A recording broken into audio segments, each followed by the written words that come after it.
forces and the Devata forces. So the Vedic literature is full of instances where this clash happens. And sometimes it so appears that the Asuric forces win, or at least temporarily it appears like the Asuric forces are more powerful and they win. Like for example, when Ravana became blessed by Brahma, he became so powerful that he challenges Indra, Yama, everybody. He challenges Indra. And it says that Indra just vanished, just simply vanished into thin air, because he just didn't have the strength to confront Ravana. And so as soon as Indra vanished, Indra is Mahendra. Mahendra, he's also called Mahendra. He's the king of the heavenly planets. All the devatas also vanished, because they said if our king has vanished, he doesn't have the energy or whatever strength to face Ravana. How can we face? So they also vanish. So they just simply vanish, that's all. Like that. So sometimes it appears like the Asuric forces have an upper hand. But that's not for long. Then they all go back and then they go to Vishnu, and then this whole story starts again. Another cycle. Repeatedly, so many times if you read the Vedic literature, several times you will see that there is this clash between the demoniac forces and the Devata forces, the Suras and Asuras. And every now and then it becomes necessary for Lord Vishnu to intervene every now and then. And whenever the Devatas become desperate or hopeless, or they just get driven out of their kingdom for no fault of theirs. Their only fault is their worshippers of Vishnu. So they go to Vishnu and then saves them. On multiple occasions, it's very interesting how numerous times Vishnu comes to the rescue. One time it is said that they go to Lord Shiva, and Lord Shiva says, no, I can't help you. This is a little beyond me. You all go to Vishnu. So they go to Vishnu, and then Vishnu helps them. So this clash happens. In those days it used to happen between the Asuric forces and the demoniac forces and the Devatas. But nowadays in Kali Yuga it is said that the Asuras and the Devatas are there in every living entity within us. So there's a battle going on always inside our mind, inside our consciousness. Just as Vishnu came, personally appeared, so now we know that the Lord appears as Lord Chaitanya Mahaprabhu and releases what is known as the holy name. So the holy name enters into our consciousness the moment we take to chanting of the holy name. Then it's like invoking the presence of Vishnu in the assembly of Asuras. So when we take to the chanting of the holy name, then the whole equation changes. So the holy name is as good as Vishnu. Nam Nama Kari Bahuda Nija Sarva Shakti. The Lord appears as Vishnu. The Lord appears as the holy name. And then when we take shelter of the holy name, so it's as good as taking shelter of the Lord Vishnu personally, directly, just as the Devatas would take. We are now taking shelter of the holy name, and then inevitably the Asuric forces will be defeated. So which is why it is said, Kalautad Hari Kirtanat, Kirtaniya Sada Hari. Because we are always under attack by the Asuric forces, so we always take shelter of the holy name. Reading the Bhagavad Gita, chanting the holy name and associating with devotees. And also, all these activities have to be done under the shelter of a Acharya, a Guru, accepting a Guru. So, Bhagavad Gita is a way of acknowledging that we would like to be protected by Krishna, all of us, whoever reads. So, up there, right at the beginning of the Bhagavad Gita, towards the beginning itself, there is this famous verse, Prabhupada quotes it often. Yashreyasyan nishchitam bruhi tanme shishyasteyam shadimam tvam prapannam. Very, very classic verse of the Bhagavad Gita. It's a very nice verse actually. The living entity is helplessly praying to Krishna, saying, please, can you protect me? Can you take care of me? Can you guide me? I surrender to you. Yashreyasyan nishchitam bruhi tanme. The living entity is going to Krishna and saying, I know that you are my well-wisher, you are my friend, you are my protector, you are my guide, you are my philosopher, you are my everything. You are my guru, you are my teacher. And I know when you speak, whatever you say is good for me. Yashreyasyan nishchitam. That means I don't have any doubt that you are my well-wisher, so I am coming to you. Please bless me, please guide me. Shishasteyam shadimam tvam prapannam. So the living entity is also saying, I want to become your disciple. Shishasteham shadimam, please instruct me. Tvam prapannam. Prapannam, the word prapannam in Sanskrit means to surrender. So the living entity goes to Krishna and says, please guide me, I am surrendering to you, please drive away the darkness of ignorance. Actually, more than that, the living entity also makes a prayer saying, please drive away all these asuric forces which seem to have occupied my mind and heart. These asuric forces which seem to have occupied my mind, my heart, and tormenting me. And I am just a helpless victim of pride, anger, jealousy, envy. All these asuric forces seem to have occupied my mind and heart. Please bless me, please guide me, help me to overcome these forces. So Bhagavad Gita helps us overcome all these asuric forces that influence us. And then Bhagavad Gita delivers us to the lotus feet of Krishna. So Bhagavad Gita is quite really one of the most important books. This is actually this verse, Shishasem Shadivam Tvam Prapannam, changes the relationship between Arjuna and Krishna. Prabhupada comments that until then Arjuna was a friend, talking to Krishna like a friend. And Krishna doesn't respond too much. Arjuna is going on and on. I can't kill Dronacharya, I can't kill Bhishma, they are my parents, they are Guru, I can't fight with Drona. I can't fight with my relatives, friends, uncles, brothers, cousins, everybody. So Krishna is just listening. But from the point when Arjuna makes that submission, saying, I'm no longer your friend, please don't treat me like a friend. Now I've come to you as a devotee, as a student, as a devotee, as a student, as a helpless person, as a person who needs to be saved, who needs to be rescued. I'm drowning in this ocean of confusion and confusion, painful dilemma, confusion, dilemma. I don't know what is right. I don't know how to separate right from wrong. So I have come to you, please guide me, please instruct me.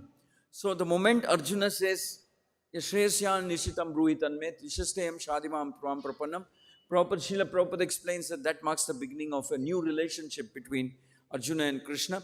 Krishna smiles. Prabhupada mentions that Krishna actually smiles. He says, all right, now I'll take charge of your life. So far I've been dealing with you like a friend, but now I'll deal with you like a protector, like a guide, and I'll take charge of your life. I'll deliver you. I'll protect you in all ways. So from that point onwards, Krishna starts instructing. Of course, the very first words that Krishna says is also a little interesting, because Krishna says, oh, you seem to be talking like a pandit, but I think you're actually a fool. Krishna calls Arjuna a fool. He says, what is this? You're lamenting something that is not worthy of lament. And then Krishna goes on to speak and instruct. So that's more or less our situation. Actually, the scriptures say if we can chant this verse every day in the morning or whatever, and pray to Krishna saying, this is the beginning of another day. I don't know what kind of battles I will be facing today with my mind, with my karma, with kala, with everybody around me, with nature, with maya, etc. But Krishna, I am praying to you that you should always be next to me. You should guide me. You should instruct me. You should protect me. You should give me the light of knowledge with which you drive away the darkness of ignorance. You are my guru. You are my friend. You are my protector. You are everything to me. You are everything. So I will depend on you for every decision that I make. Actually, Krishna likes it.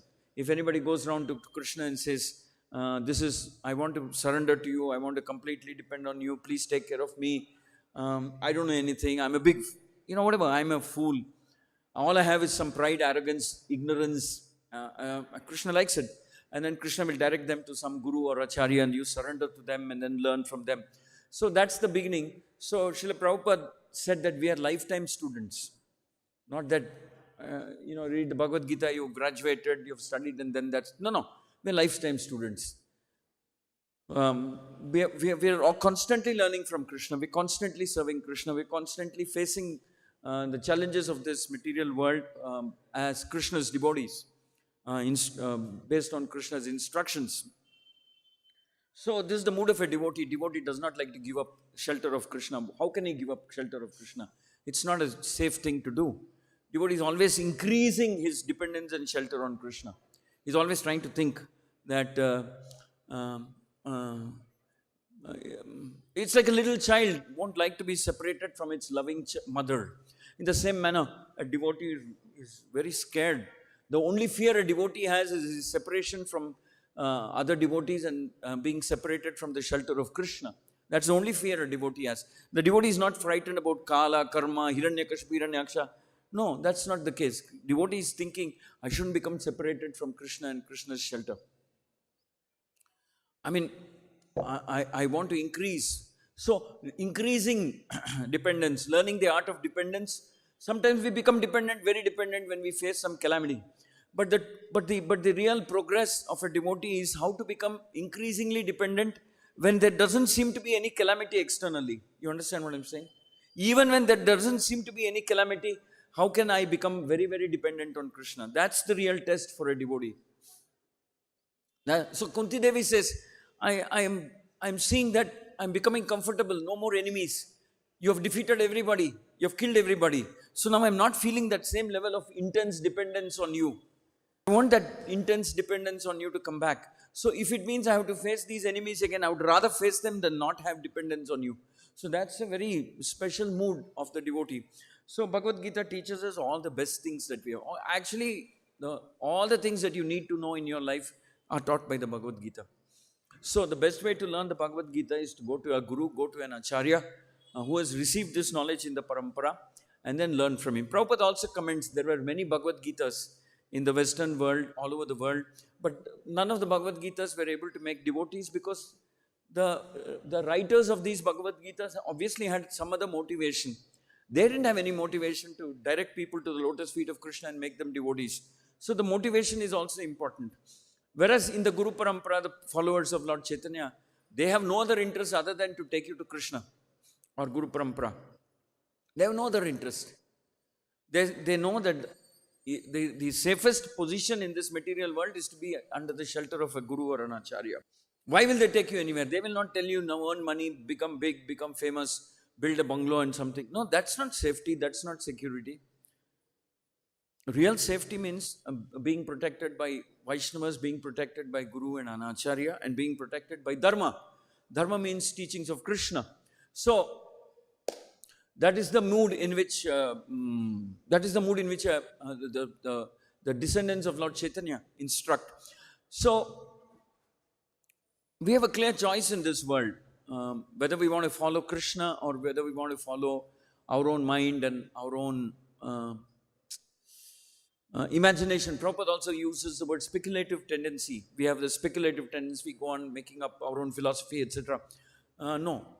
We have done that many, many lifetimes. I think time has come for us to give it up, and now we should just take the Bhagavad Gita as it is, read, and then that is the right way of celebrating Gita Jayanti, to renew our faith in Krishna, to increase our surrender to Krishna. Of course, there is a special request by Lord Chaitanya Mahaprabhu to all the followers. Yesterday we heard a lecture in which Prabhupada was saying, so emphatically he was saying, whatever culture is there in South India, whatever culture is there, it is there in South India. I would like all the followers, all the people of South India to take to this Bhakti movement strongly, Bhakti movement as propagated by Lord Chaitanya strongly, and they should propagate it nicely. What was that verse Prabhupada quoted?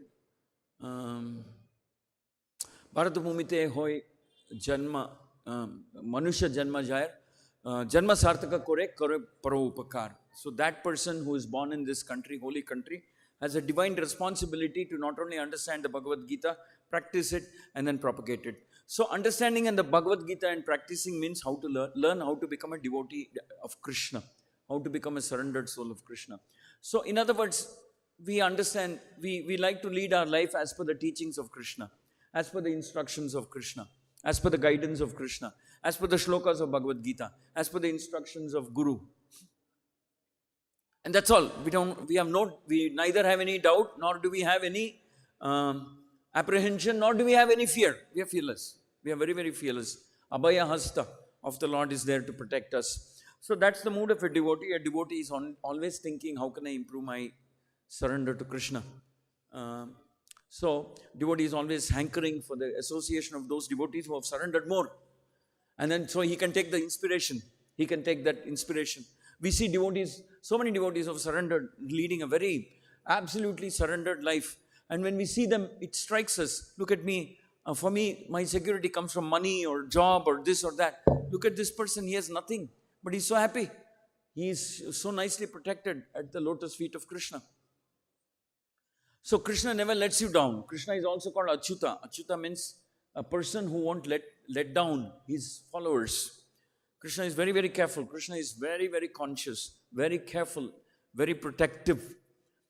He's like a loving parent. So all these things are introduced to us in the Bhagavad Gita. So Bhagavad Gita is a book that we should always have with us. And the teachings of Bhagavad Gita we should always carry in our heart.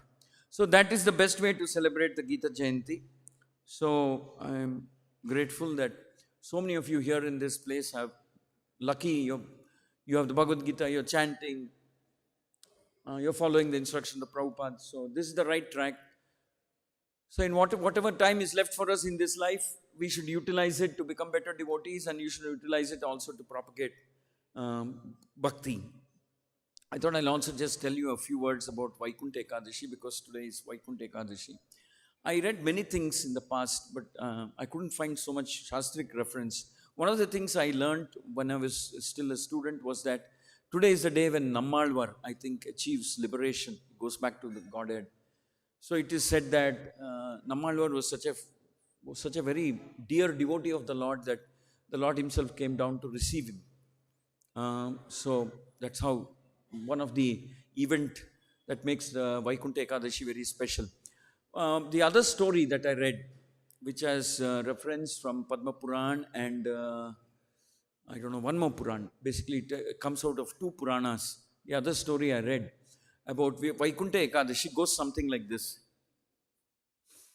One time, there is a demon called Mura. Mura. He's also called as Murara. In the scriptures, there are two names, but basically the same person, demon called Mura. And this demon was troubling the Devatas. Very strong. Very, very strong and powerful demon. Why was he strong and powerful? Because it is said in the Vedic scriptures that he was directly created by Vishnu himself. Sometime. He was created by Vishnu himself directly. Like the Prajapatis gave rise to progeny. That means children. Vishnu at one time gave rise, happened to create this demon called Mura. So Mura was conscious that he was created by Vishnu and that he was very powerful and no earthly force can ever confront him or defeat him. And hence he became very tyrannical. Tyrannical means very violent and very oppressive, very tyrannical, tyrant. And he was troubling everybody, the Devatas, because he was so confident that nobody can kill him, nobody can disturb him. Then he became a menace. He became a very big pain in the creation. He was harassing the Devatas, harassing so many people, troubling them, torturing them, stealing whatever he wants. This is the story of Mura. So when people become very powerful, then they go crazy like this. So all the Devatas, what will they do? They went back to Vishnu and they said, we are being troubled and tormented, and they hesitated. The Lord asked, why? Who is it this time? Because every time they go to Vishnu whenever they are in trouble. So Lord Vishnu asks, who is it this time? Then they say, no, actually this person whom you created has become a big pain for us. So Vishnu says, oh, it must be Mura then. They say, yes, we are being tormented. We don't know where to hide also. This guy comes everywhere, catches us, and we have reduced to such great state of panic and depression. We don't know where to hide. This Mura has become such a powerful demon. Then Vishnu says, all right, I know none of you can deal with him. Only I can deal with him because I'm the one who made him. So Vishnu steps out and then goes and then he challenges Mura and they have a fight. Vishnu on one side and Mura on the other side. And please remember, Mura is a demon who is created by Vishnu. So you could say he was pretty powerful. We can't say he's as powerful as Vishnu, but definitely he was very powerful. So then it said that the battle went on for a very long time. He wouldn't get subdued by Vishnu. The battle went on for quite a long time. So many things that Lord Vishnu did, but still Mura would never be subdued. So then Mahavishnu decides, what's happening? I'm not able to subdue him easily. I have to do something. So after fighting for a prolonged duration, Vishnu takes a break. He says, I have to figure out some other way to deal with this Mura demon. I have to come up with some idea, some strategy, how to deal with this Mura demon. So it is said, Shri Radha Madan Mohan, Shri Jagannath Baladev Subhadramai, Shri Gaur Nitai Ki Jai. So it is said that Lord Krishna takes a break, Lord Vishnu takes a break, and he goes into a cave known as Himavati. He goes into a cave, and then he's lying down, and he's thinking, how can I deal with Mura? He's lying down and thinking, how can I deal with this demon Mura? So then Mura comes to know that Lord Vishnu is resting in this cave. So Mura enters the cave. So this demon Mura enters the cave. Once when he enters the cave, then he sees Lord Vishnu is lying down. Lord Vishnu is lying down in slumber. Slumber means light sleep. He's just meditating. He's just thinking, how do I deal with this Mura? I have to come up with a special weapon. So Mura sees Lord Vishnu lying down, and Mura says, this is the opportunity to finish him. So Mura tries to attack Vishnu, who was lying down, apparently sleeping. So when he tries to do that, it is said that a female form comes out of Lord Vishnu's body as the Lord is resting. A female form comes out of Lord Vishnu's body as the Lord is resting. And the female form that comes out of Lord Vishnu exhibits so much power and anger that merely by a glance of this female form on Mura becomes reduced to ash. Do you understand what I'm saying? Mura gets burnt down merely by a glance of this female form who comes out of Vishnu. Mura gets burnt down to ashes, and this disturbance kind of wakes up Lord Vishnu. Lord Vishnu wakes up and says, what happened? Then this female form that has come out of Lord Vishnu narrates what happened. You were lying down, Mura came here, he was trying to attack you. He thought this is the best time to attack you while you were resting. Then I came out and I killed him. I burnt him. Then Lord Vishnu becomes very happy. He says, wow, you saved me so much trouble by killing this Mura demon. Otherwise I would have to do it. So the Lord becomes happy when any service is done. Not that you have to kill Mura demon and only then Lord Vishnu becomes happy. Any service, Patram Pushpam Phalam Toyam, you offer a fruit, you offer a flower, you chant his name, you read Gita, you distribute Gita. Any seva you do to Lord, the Lord becomes very happy. So he becomes very happy with this lady and says, very nice. And the Lord gives a name to this lady Devata. And what name does he give?